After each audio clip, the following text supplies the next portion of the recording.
Conventional wisdom going around right now is that the pandemic has dealt a death blow to online education. I've seen several articles to that effect. I've seen Tucker Carlson denounce online education, and even President Trump has denounced online education. I don't doubt that the pandemic has dealt a real blow to the future of online education. What I do doubt, and it's based on my own experience teaching online, is that the problem is inherent in online education rather than in how it's been implemented in a sudden fashion this past spring across the United States. That was the problem, and that's what I want to talk about.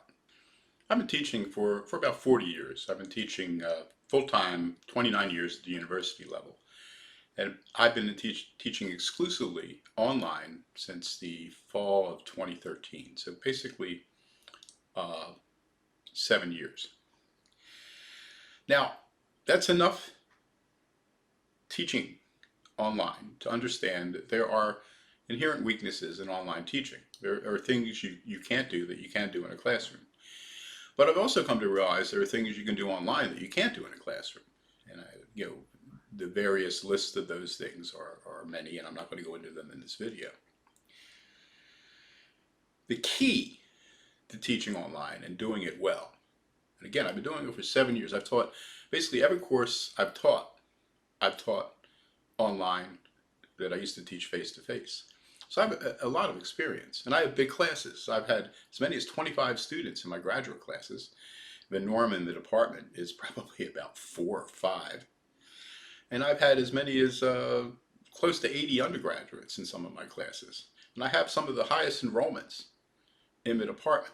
So there's definitely a market for online teaching because of the many things you can do online that you can't do face-to-face, and the freedom it gives the students.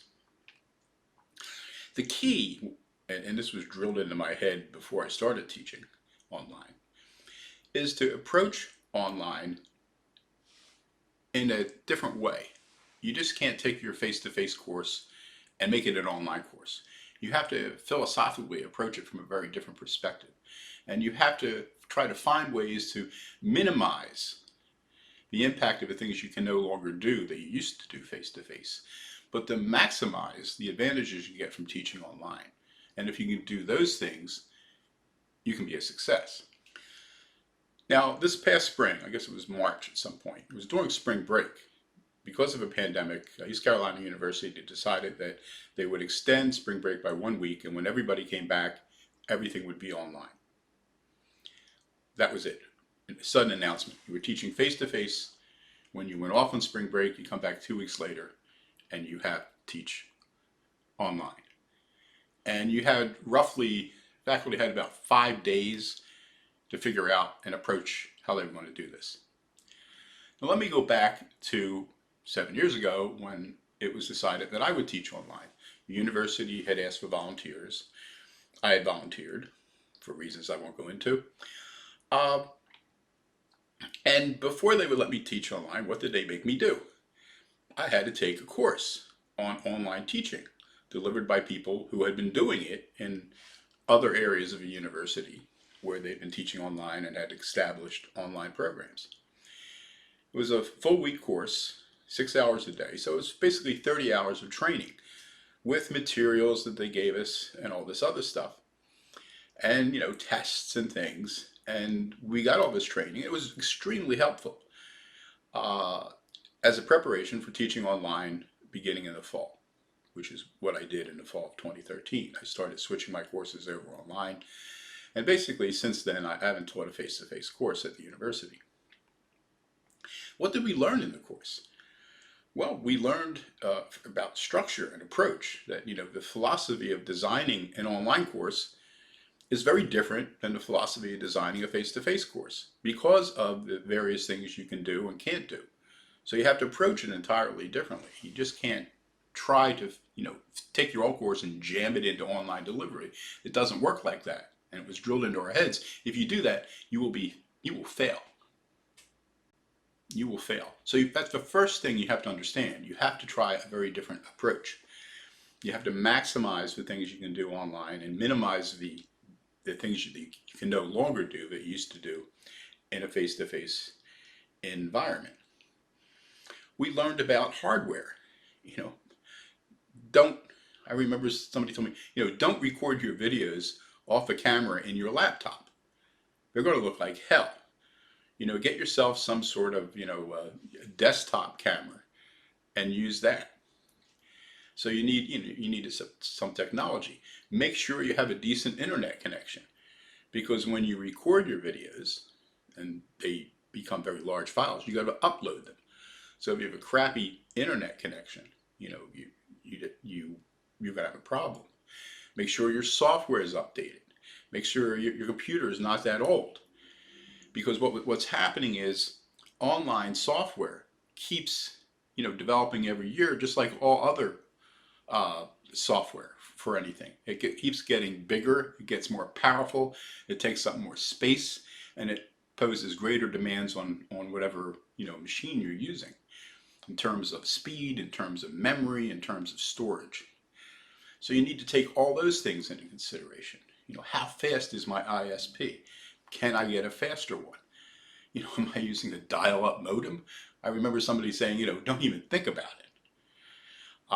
Not that anybody uses a dial-up modem anymore, but that's the kind of thing, that we learned, what we were dealing with. So you have all these things you have to do in terms of approach and in terms of equipment that you needed, that you had to do if you were going to make this thing work. Immediately after taking the course, based on what I've been taught, what did I do? Well, I went out and I bought a new PC, because I knew my old PC just wasn't up to snuff. It didn't have the things that I would need. I bought myself a new microphone, headphones, a new camera. Did all these things. I couldn't do anything about my internet connection, which quite frankly sucked in Greenville. It was very low speed. They didn't have options then for higher speed. And the problem was, I think my internet connection was 15 or 25. It was really bad. If it says, like, for example, my internet connection now is 300 that I have in Tampa, 300 millibytes per second. Now, the problem with internet speeds is it'll vary during the day. I've seen mine go as high as just under 500. I've seen it go down to 125.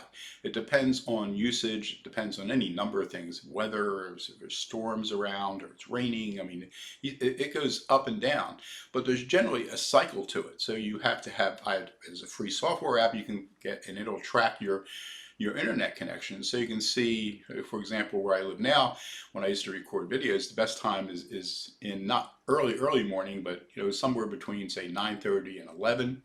And then the afternoon after lunch, internet use tends to go up, and then after lunch it tends to go down again, and then when people come home from work it goes up again, and then after about 9 p.m. it goes down again, and you can get higher upload speeds.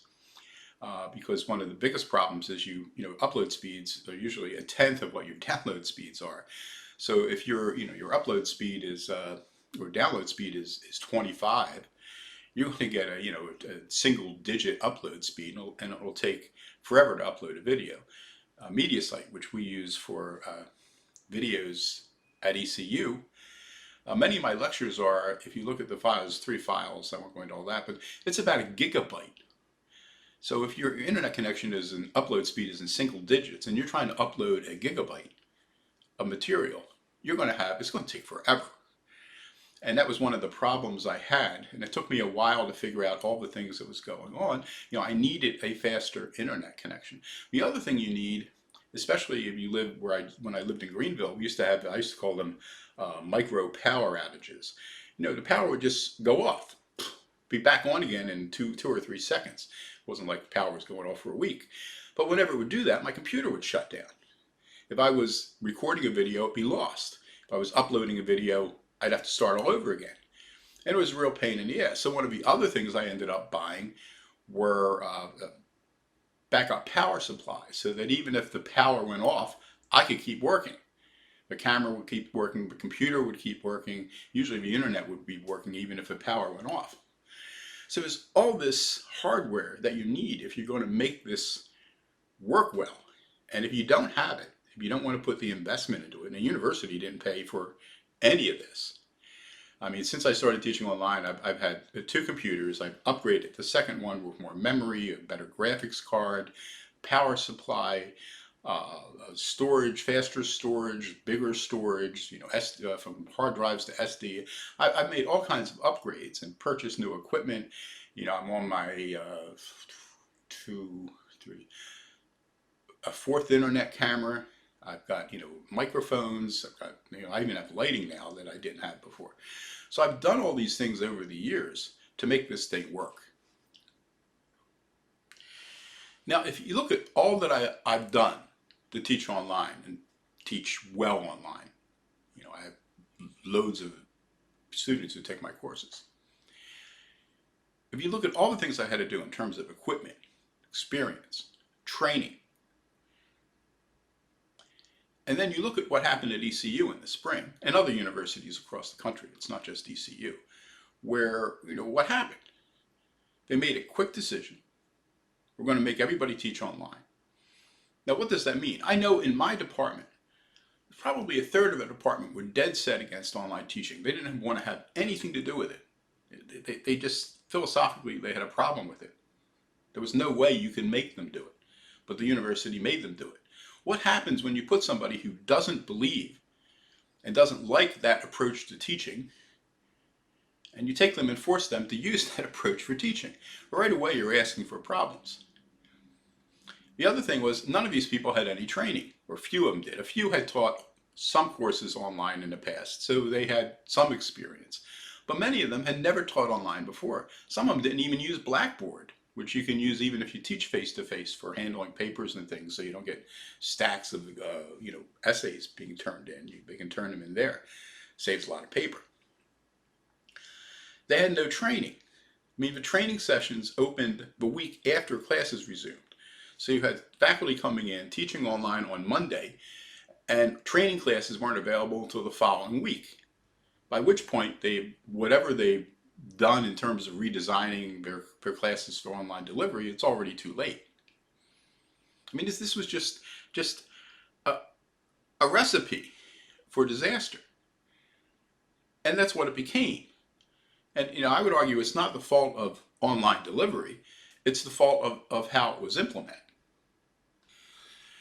Anyway, if you like this video, please leave a comment, give it a thumbs up, subscribe to the channel, hit the notification button so you know the next time I post new videos. And until that next time, I'm out of here.